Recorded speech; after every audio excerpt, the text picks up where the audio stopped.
Olá a todos, sejam muito bem-vindos ao canal oficial da Liga Acadêmica de Hematologia do Acre, aqui no YouTube. A partir de agora, a gente vai utilizar desse meio para compartilhar conhecimentos acerca de temas dessa área que é tão temida por tantos estudantes, que é a hematologia. Bem, hoje a gente vai começar uma discussão sobre anemias carenciais e a primeira será a anemia megaloblástica. Mas antes, a gente vai fazer uma introdução sobre a anemia, em geral. Então vamos começar. Bom, se você, estudante, já leu ou já estudou acerca da fisiologia do sangue ou patologias do sistema hematológico, provavelmente você já se deparou com essa imagem que é clássica, que demonstra o processo de formação das células do sangue, que é basicamente a hematopoese. Em que consiste a hematopoese? É a formação das células a partir de uma célula-tronco pluripotente, que é capaz de formar células progenitoras das várias séries das células do sangue. E aí, no fim, influenciado por diversos fatores, esse processo vai culminar na formação das células que a gente conhece, que são os eritrócitos, as plaquetas, nossos granulócitos, nossos linfócitos, né? São células de defesa, são importantes para a nossa hemostasia, e o eritrócito, que é a célula que a gente vai estudar mais a fundo hoje. Então, nessa outra imagem, nós temos a demonstração do processo da eritropoese, que é a formação da série vermelha. Então, como ela ocorre? A partir de um proeritroblasto, que é a primeira célula precursora que a gente consegue identificar na medula óssea da série eritrocitária, da formação dos glóbulos vermelhos, vão ocorrer divisões, maturações, até atingir a hemácia. Mas para que isso ocorra, a gente precisa entender um pouco melhor esse processo, até para entender a fisiopatologia da anemia megaloblástica. Então, confie em mim que esse processo é importante. Então, a célula-tronco maior, a que está lá em cima, o proeritroblasto, ela é uma célula, grande, como eu já falei, ela tem um citoplasma azulado e tem um material nucleico bem definido, que é um nucleolo, bem organizado. A partir dela vão ocorrer divisões e percebam que ao longo desse processo, gradualmente, esse citoplasma vai adquirir uma cor rósea, que isso demonstra o quê? O início da presença da hemoglobina.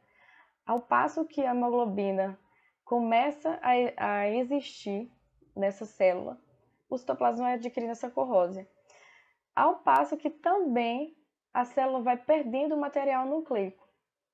Vai perdendo, até atingir a fase de reticulócito, que é a fase que ela vai ser liberada para a circulação periférica, para o nosso sangue. Percebam que ela em relação ao eritrócito, que é a nossa hemácia já madura, ela é uma célula um pouco maior e ainda tem resquícios de material nucleico, de DNA, né? Na verdade, não é DNA, é o RNA ribossômico que vai produzir a hemoglobina, que é a proteína crucial para que a hemácia consiga atingir a sua função na fase madura. Isso vai ocorrer 1 a 2 dias na circulação sanguínea. E com o que é a hemácia? A hemácia ela tem essa forma de um disco bicôncavo e não tem material nucleico. É isso que vocês precisam saber. Pode passar. E aqui nós temos a estrela, do processo, da função da hemácia, que é a hemoglobina, que é essa proteína especializada produzida para que a hemácia consiga colocar em prática a sua função principal, que basicamente é pegar o oxigênio dos pulmões e transportar para os tecidos. E, na ordem inversa, pegar todo o dióxido de carbono, coletar e levar até os pulmões. Então, finalmente, o que é anemia? A anemia, o conceito dela é o seguinte: é a diminuição do valor de referência da hemoglobina no sangue de acordo com o sexo e a idade. Então, a gente sabe que esses dois fatores eles influenciam, né, na concentração da hemoglobina no nosso sangue. Então, digamos que para o homem adulto e para as mulheres adultas eu tenho um parâmetro e para crianças eu vou ter outro. Então, além disso, a gente ainda tem que considerar que os valores, de acordo com os laboratórios, eles mudam, né? Cada laboratório tem seu método e tem seu valor de referência. Mas o padrão é esse que tem na figura. Para homens adultos, é considerada anemia quando uma hemoglobina a concentração da hemoglobina está abaixo de 13,5 e em mulheres adultas está abaixo de 11,5.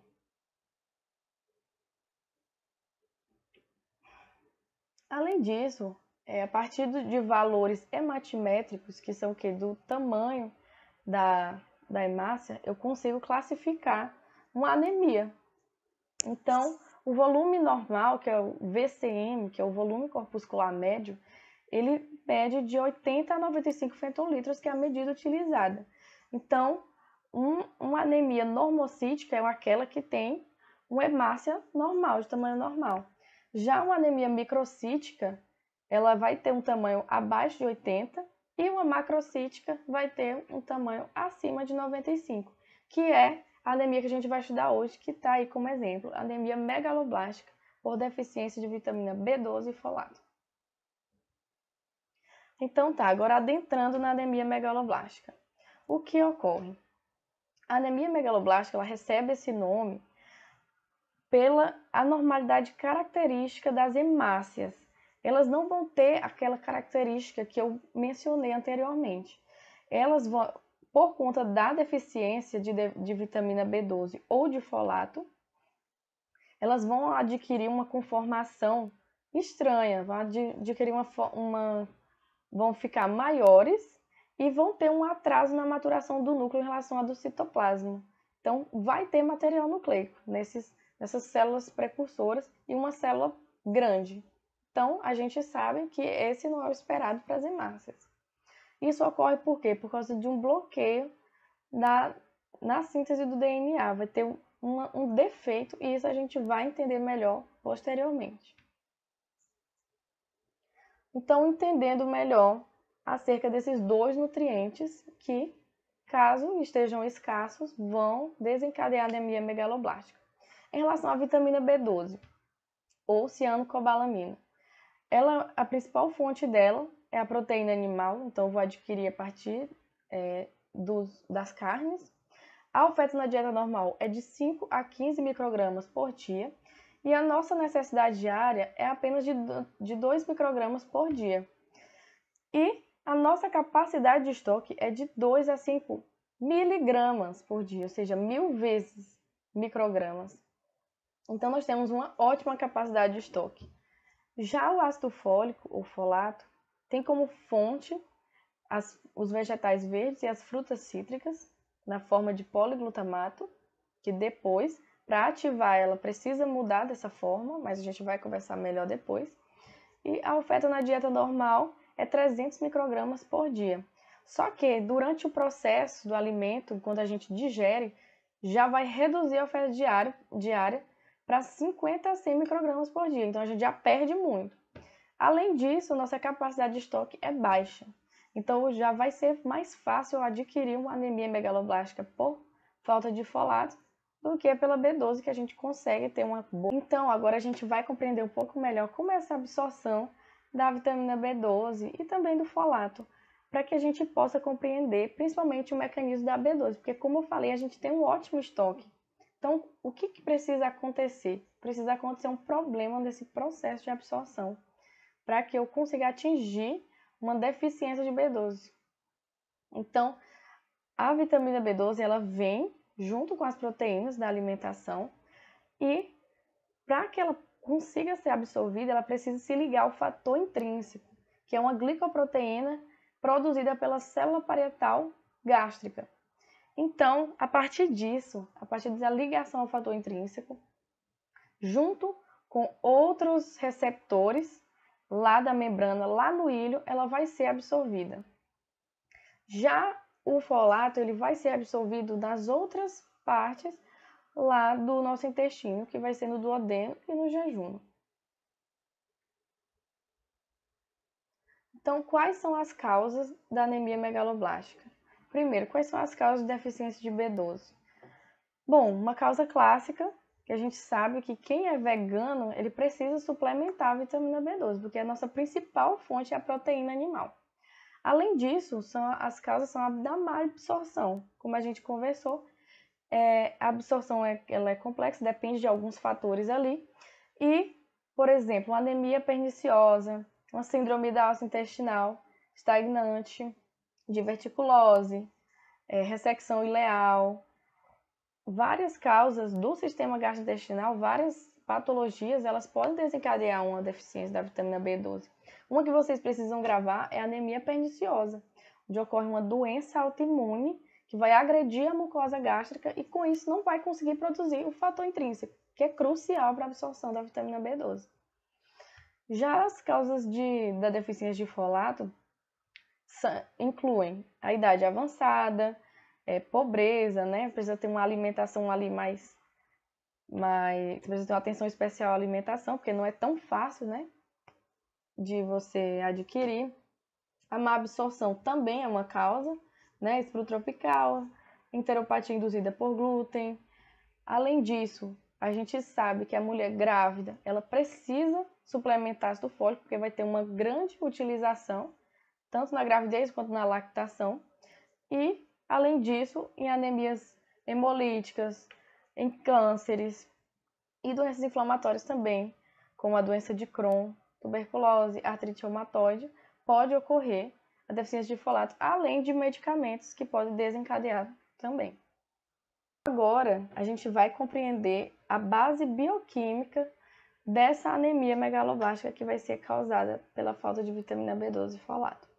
Então, o folato adquirido na dieta, ele vai circular na forma de metiltetrahidrofolato e para que ele se ative na célula, ele vai perder um grupamento metil por meio de uma reação que usa a vitamina B12 como um cofator enzimático. Então, é uma reação dependente da vitamina B12.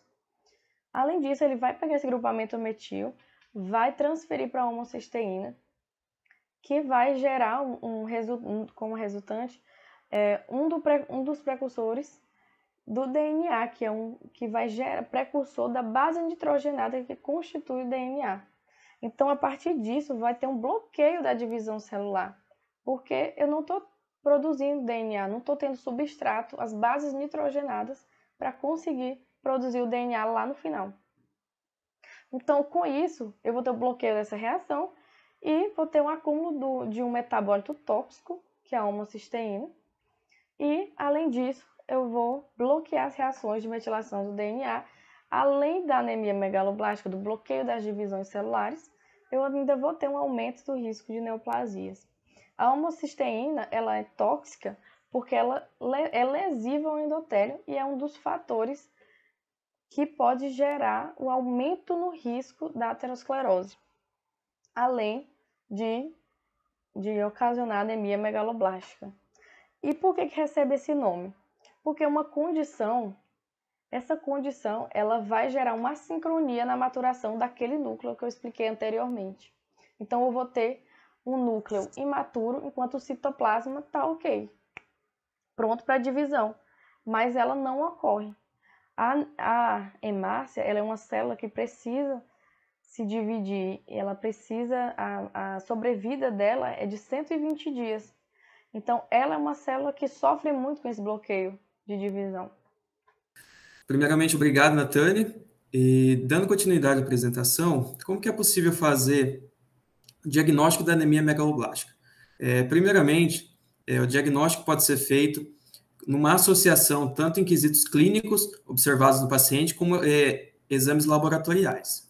Bom, pelo fato de se tratar de uma anemia, é possível observar sinais e sintomas semelhantes comuns a qualquer outras anemias, como cansaço, às vezes uma falta de ar, uma cefaleia, uma irritabilidade e, às vezes, palpitações. Vale lembrar que muitos pacientes também acabam por tolerando os níveis de hemoglobina baixo e podem ou não apresentar esses sintomas que eu acabei de falar. Agora, um pouco mais específico, é possível comentar sobre a diarreia, a perda ponderal e a glossite, que consiste numa atrofia, numa avermelhação da língua e uma atrofia das papilas. E também é possível observar a quelite angular, que consiste basicamente num ressecamento e abertura de uma fenda dos lados dos lábios e possivelmente essa inflamação também dessa fenda. Agora, sobre os sintomas neurológicos que é possível observar na deficiência de B12 na anemia megaloblástica. Fique muito atento porque esses sintomas são muito importantes. A parestesia de extremidades geralmente é o mais precoce, o primeiro a aparecer. Aí vem seguido da diminuição da sensibilidade profunda, que pode ser tanto perceptiva e vibratória, e também é possível observar desequilíbrio, marcha táxica e sinal de Romberg positivo. Além disso, também é possível observar fraqueza, espasticidade dos membros inferiores, com sinal de Babinski, a hiperreflexia profunda, déficits cognitivos, além de demências e psicoses. Agora, o diagnóstico da anemia megaloblástica por falta de ácido fólico tem algumas peculiaridades em comparação à da vitamina B12, a deficiência por B12. Primeiramente, os pacientes estão mais desnutridos. Geralmente, a causa do ácido, a falta do ácido fólico está mais voltada à má alimentação. Então, consequentemente, há mais pacientes desnutridos. E os achados do aparelho digestivo, eles são mais exuberantes, contudo. E o principal ponto que é bom salientar é que quando a anemia megaloblástica é causada pela deficiência do ácido fólico, não ocorrem alterações neurológicas. Agora, nos achados laboratoriais, o que é possível observar? Obviamente, por se tratar de uma anemia, é possível observar o nível de hemoglobina abaixo dos valores de referência. Bom, além disso, o VCM ele está aumentado e, geralmente, quando o VCM está acima de 110 fentolitros, o diagnóstico é muito provável para anemia megaloblástica. E quando se trata um pouquinho a mais ainda, de 120 fentolitros, o diagnóstico é quase que certo de anemia megaloblástica. Além disso, é possível observar uma neutropenia e uma trombocitopenia. Agora, fazendo análise do sangue periférico, é possível observar neutrófilos hipersegmentados, e esses neutrófilos, para se dar diagnóstico da anemia megaloblástica, se você encontrar um neutrófilo com 6 ou mais lobos, como mostra a imagem ali, já é diagnóstico certo de anemia megaloblástica. Ou se você encontrar 5% ou mais de neutrófilos com 5 lobos. Bom, também é possível encontrar a anocitose, que diz respeito a uma diferença de tamanho entre as células, e macrovalócitos, como a imagem também demonstra, são hemácias em formatos ovais e de tamanho aumentado. Quando os reticulócitos estão a níveis baixos, também é possível encontrar hemácias nucleadas no sangue periférico. Isso é um pouco raro, mas pode acontecer. Outros exames que podem ser feitos para anemia megaloblástica consiste na dosagem da cobalamina, que seria a vitamina B12, e do ácido fólico, a dosagem sérica de ambos. Quando os valores de referência da B12 estiverem abaixo de 200 picogramas por mililitro, é muito provável que seja anemia megaloblástica. Não é certo, mas muito provável. Entre 200 a 300 fica meio que incerto, não se sabe muito bem. Vale a pena fazer outros exames para confirmar. Bom, quanto ao ácido fólico, valores abaixo de 2,5 nanogramas por mililitro é considerado quase que certo que é anemia megaloblástica pela deficiência de B9. O que vale ressaltar aqui é que 25% dos casos de anemia megaloblástica há deficiência de ambas as vitaminas, tanto a colabamina como o folato. Então, é sempre importante realizar ambos os exames. Agora, quanto ao mielograma, a medula geralmente é hipercelular e as alterações morfológicas de núcleo, que seriam as alterações megaloblásticas, ela está presente em quase todos os tipos de células. Então, não somente nas células voltadas aos eritrócitos, mas sim como todas as outras, pode estar presente.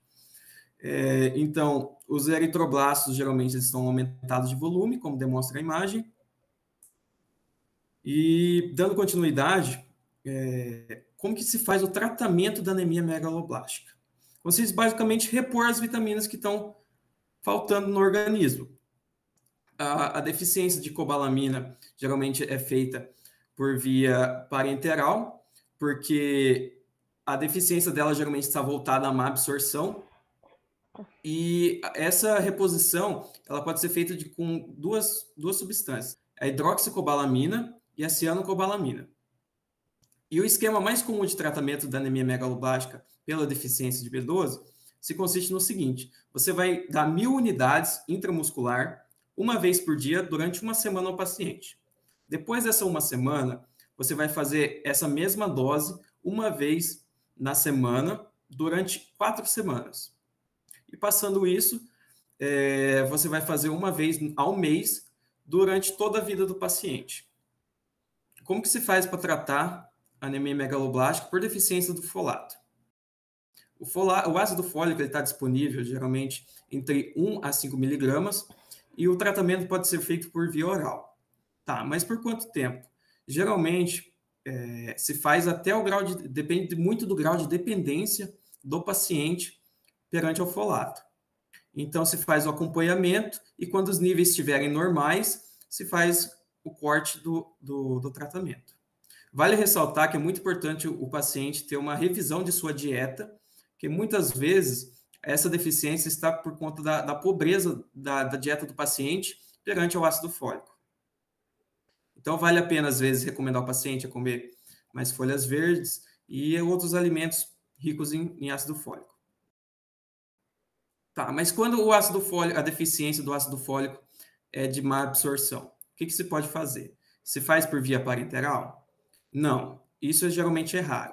Por quê? Mesmo que for por má absorção, 1 a 2% geralmente do ácido fólico acaba sendo absorvido. Então, o que se faz nesses casos? Apenas aumenta a dose para fazer o tratamento, porque esse 1 a 2% acaba sendo absorvido de qualquer modo. Então, você aumenta a dose e acaba tendo um nível legal para o paciente. Então é isso, pessoal. Eu agradeço a atenção de vocês. E aqui está nossas referências utilizadas por slide.